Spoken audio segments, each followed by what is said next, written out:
Welcome guys, welcome to my workbench here. Today we're going to be talking about my multi-rotor F450. It's a project that I've been working on for the last year and a half, we can say. It basically consists of a DJI 450 frame, the 4 multi-rotor, adding as many components as I can, trying to stay within the max payload capacity, which for this quad with these motors is 1,600 grams. Now what you see in front of you is essentially the final build. We'll go through the parts list here real quick. So it's the DJI 450 multi-rotor. It's got the 2212 920 kV motors. It's got the DJI landing gear, NASA M Lite, which is the original NASA configuration prior to the V2 being released. I run a lot of Spectrum products. We have the AR8000, the satellite receiver, as well as the TM1000 telemetry receiver transmitter. Using a DX8 is my main control. For propulsion here, we're using the 10x5 Gropners, but I also like to use the, don't mind the Saab 500 here, the Gropner 11x5, also the 10x5 Matex. I also run the DJI 38s, or 1038 as they're called, and then I also have some spare 10x5s from Maytech carbon fiber blades. Right now the system is loaded with the 10x5s, and I find them to be very effective and efficient. We'll get into flight times in another video as I go through my component setup. Going down the list again, what we have is the GoPro Hero 3 on the Taro T2 gimbal.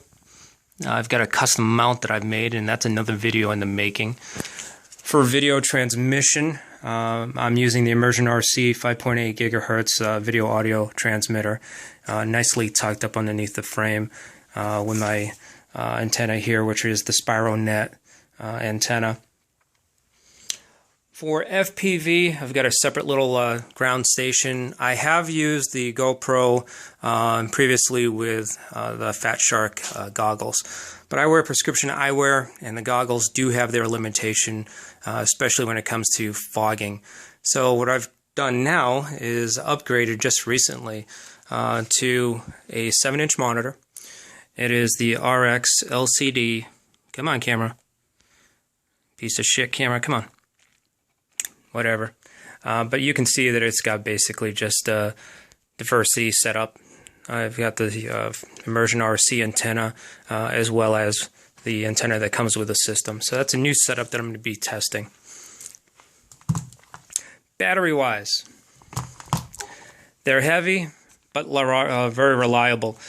These are the Hyperion 3S 11.1 25C 5000 milliampere hour batteries.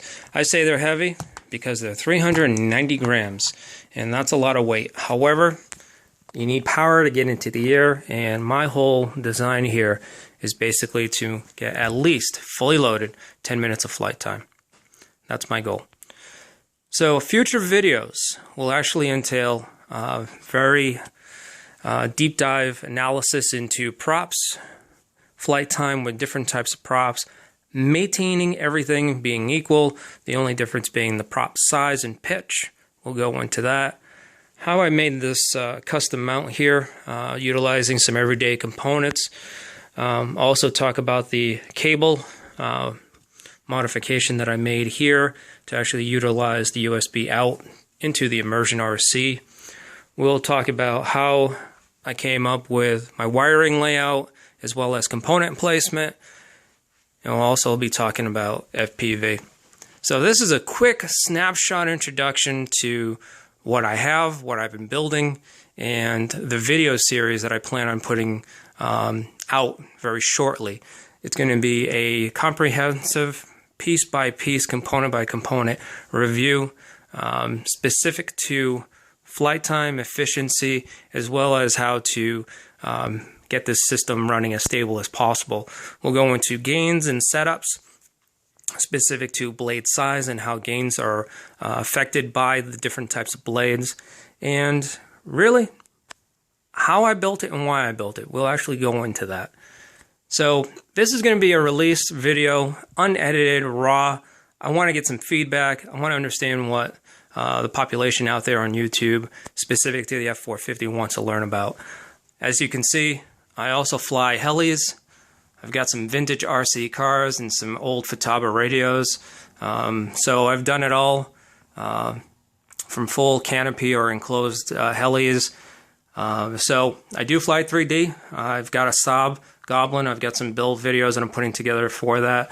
I also have some mini helis, a lot of Blade product. I can do reviews. We can talk about the shop setup. So I'm opening this up to discussion. This is a free-for-all video. I really want to get some feedback and understand what you guys want to see and hear. I've been in the hobby for a while, and I want to really create a channel that's specific to what I like, what I do, but also help you guys out.